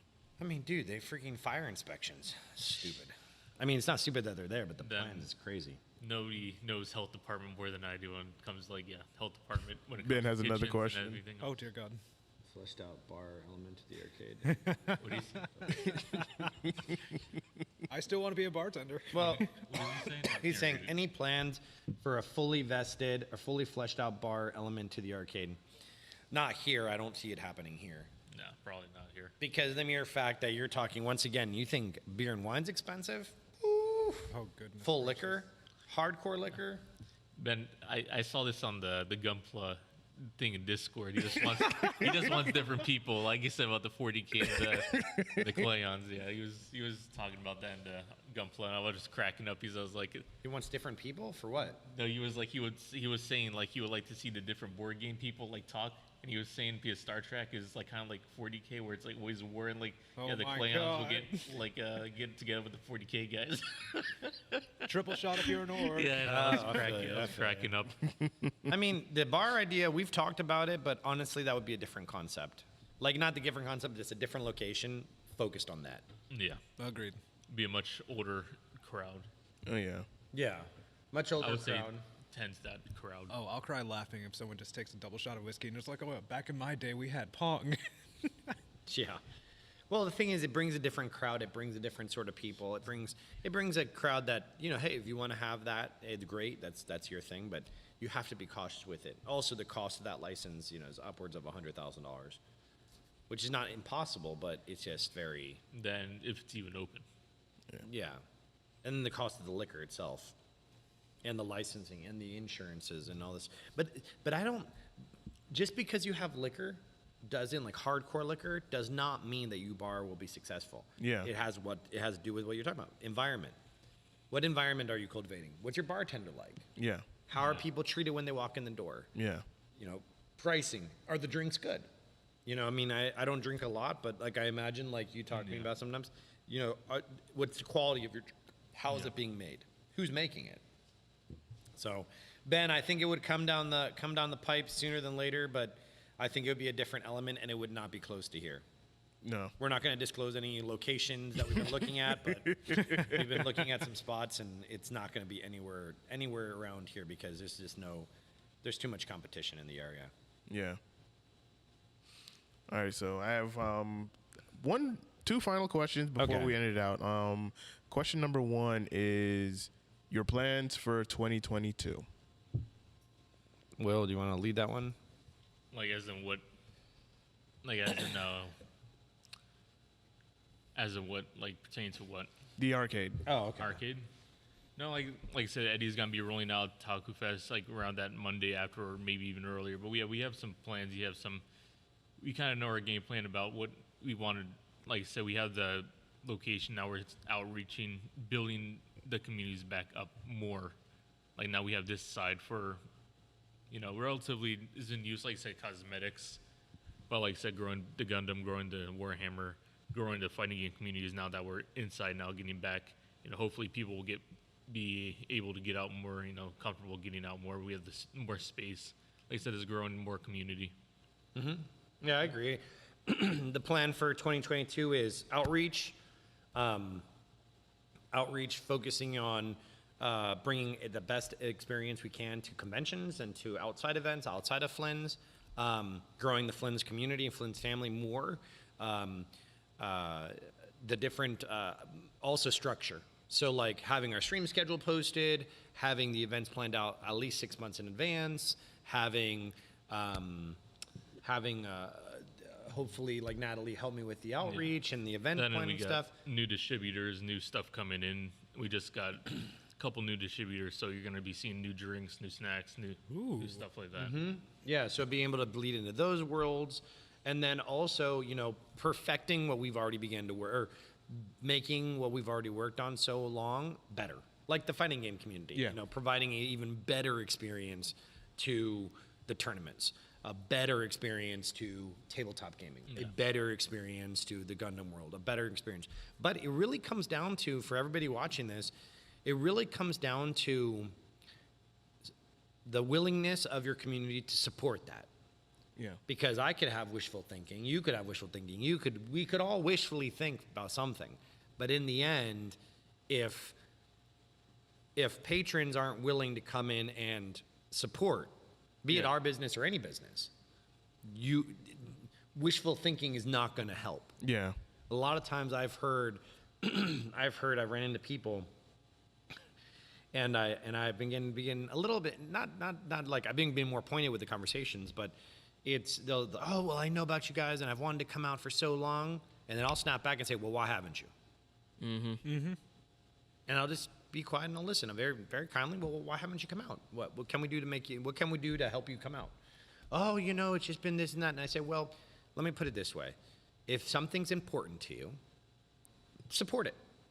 Yeah. If it's important to you, support it. You see it happen in the convention scene. If it's important to you, support it. In people's religious views, if it's important, they'll support it. If it's a business or a coffee shop or a bookstore or a comic book store or whatever, if you support it, come out. Financially support it, because a lot of times what happens in our society as a whole is likes in the comments and this and that. Yeah, that's great, but in the end, it doesn't really do anything. If you think that just because you're at 10,000 viewers on Instagram is gonna I'm gonna make all this money off of Facebook and all this stuff, it's not true. You got to support it. And I'm not talking about us. I'm talking about in general the community as a whole. You're right. So as we have these outreach and everything like that, you got to be willing to put your money where your mouth is. That's why, I was recently looking for, the paints for the minis, right? Yeah. And we don't necessarily have the ones that I needed, but I was looking at other local mom and pop art stores and hobby stores that had it. And I got up off my butt and drove to that location and pulled out my wallet and paid for those paints there as my way of saying, hey, I support you, what you're doing, and I want to support local. Is it very easy to jump on Amazon? Yes. Right? Yeah. It's too easy. Yeah. It's too easy. But if we'd make the effort to go out and support. So I encourage everybody listening to this here or now or later that make 2022 the year that you're going to support. Yeah. With our outreach. Not even us, just in general, and then when I have those conversations, I say, well, isn't there something cool that you wanted to attend but is no longer there? They're like, yeah, there's this great place. I'm like, yeah, well, how are they gonna stay open if no one's coming to that location? It's just, I don't know. It's really crazy, but unfortunately, it's something we just got to deal with it, and we got to approach it in the best manner as possible with all the love we possibly can, Right. with everything. So with your convention, support your convention that you want to support. So that's planned for 2022. All right, and my second and my final question is, what advice that you would give to anyone that is looking to start a business in the entertainment venue that you guys are doing? They want to be like you guys or whatnot. They want to get into business by emulating what you guys are doing. What is the advice that you would give them? What do you think, Will? Research and don't jump in. Take your time. Come to me. Yeah, we'll tell you. $45,000 buy an investment, and I will tell you everything you want to know.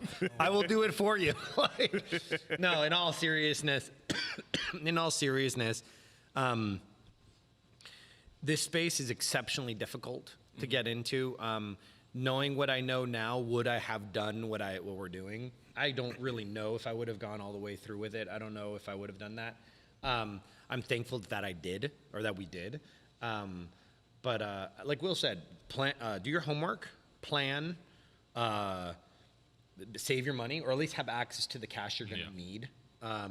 It doesn't necessarily need to be yours, but it could be, other people's money or Funding. loans or funding of some sort. And the biggest thing is, how can you be different? Yeah. our big distinguishing factor are the arcade machines and the gaming element of stuff. It's different. It's because the barrier of entry is a lot higher to get into, but it's not impossible for people to get into it. And I would say also that I think no, Will's right. Know your area.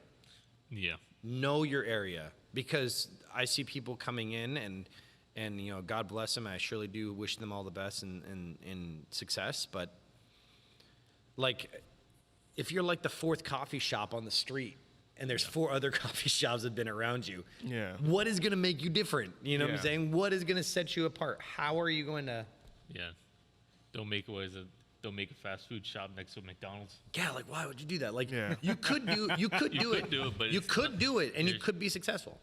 But you're shooting yourself right off the foot. Yeah, you're like literally tying one arm behind the back, right? And like that's how you're fighting with one, and not even your dominant arm. You're like your undominant arm. Like that's what's happening in our society as a whole. Yeah. Just because you can doesn't mean you should. Well, then people, like you said it earlier, you're not going to be successful like right out the gate. You're not going to be, a couple months going to the beach every day. No, you're going to have to put in more work than you ever thought you would. Yeah. Yeah, like we've been told, I still remember it. I was sitting up front by the bar and someone had said, "Oh, you guys have made it." That was the wording that they used. You've made it. And I know what was meant. It was meant as, you guys have pushed it forward. You're okay, But that is that complacency. Yeah. It's like, no, yeah, we've made it. Like we're here. We're still, we're open, but if I really break down the facts for you, it's like, you're not making a ton of cash. I mean, we're very thankful and blessed that my goal is to start the month with the money that I need to pay for the month. Yeah. That's what my goal is. But really, you got to be prepared not to pay yourself. Like, I mean, I haven't paid myself hardly anything. I mean, maybe a couple $100 here and there. I mean, you got to be prepared not to pay yourself. You got to be prepared to pay others before yourself. You got to be prepared to put other things before yourself once again. And that's a hard pill for people to swallow. And a lot of sacrifice. Yeah. There's a lot of sacrifice. Super amounts of sacrifice. I mean, after this, I got to go home and build the freaking events for Fighter Fest. It's just, I got to finish that stuff out. But I got to do it because it's got to get done. Yeah. I got to finish those pages. We have the Power Rangers Day coming up. I got to finish those pages. Oh, yeah, January 22nd. January 22nd, we got Power Rangers Day coming up. I got to finish those. With the idea you guys gave me with the Fez hats, I got to go find these Fez hats now might have been my fault. for a Taku Fest. I got to, there's things that we have to full get. responsibility on that one. Yeah, the things we got to get ready, we have to do them. We don't have a choice, because if no one does it, Who else will? Happen. it's not going to happen. So, it's not easy. But once again, I don't want to leave this discussion with all negativity talk. No. I'm just simply saying, hey, do what you got to do, what you want to do, plan appropriately, do your homework, talk to a lot of people, get your circle of counsel, and then execute. Don't rely on anybody. Don't rely on anyone else. Yeah. No one That's else. probably the biggest one. Yeah, that's probably the huge one. Don't rely on anyone else. Well said. People are going to have their best. People have the best intentions, but unfortunately, life happens. Yeah. And you can only control what you do and how you do it. So, I mean, usually after parties, that's a big thing. It's a mess. And then I got to come in. And, like yesterday, I came in and mopped and swept for 2.5, 3 hours because that's what had to be done. Did I want to do it? No. But I had to do it. So, anyways, let's see. Anybody else? So, Gabe, I'm going to try to go to all 3 days, full weekend. Oh, cool. Awesome. Good luck in Smash. Yes, Gabe. I know Gabe was asking me, I think, about like hotels and stuff like that. I think he's from Miami. Mm-hmm. So, anyways.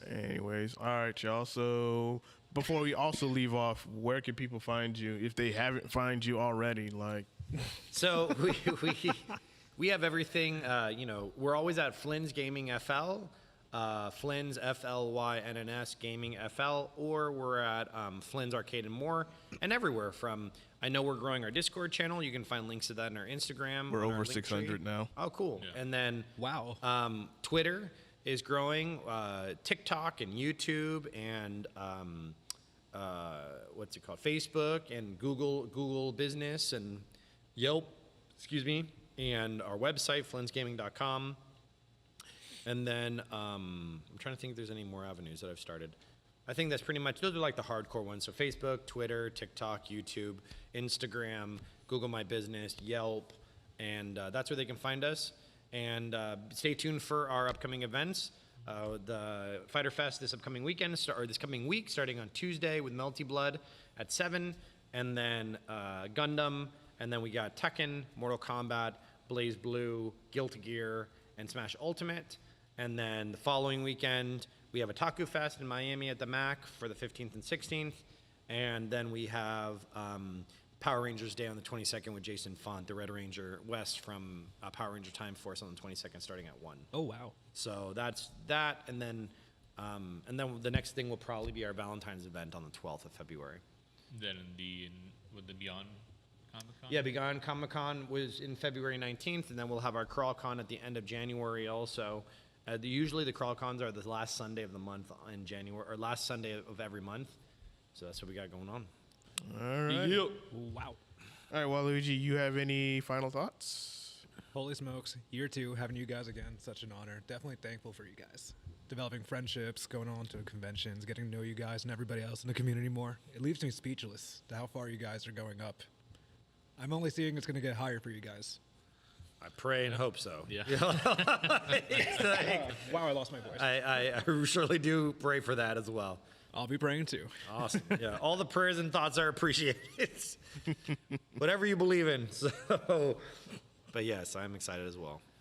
All right, y'all. Well, this has been episode 45 of the South Florida Gamers Podcast. I'd like to thank you all for watching and tuning in and asking your questions in the chat, Love you whether you're in Facebook, Twitch, or YouTube. Greatly appreciate you guys. Make sure you guys are following Flynn's Arcade on all of their social medias, even though you should by now already. And, we're the fastest growing Discord in South Florida. So I just want to, put that out there. Shameless plug.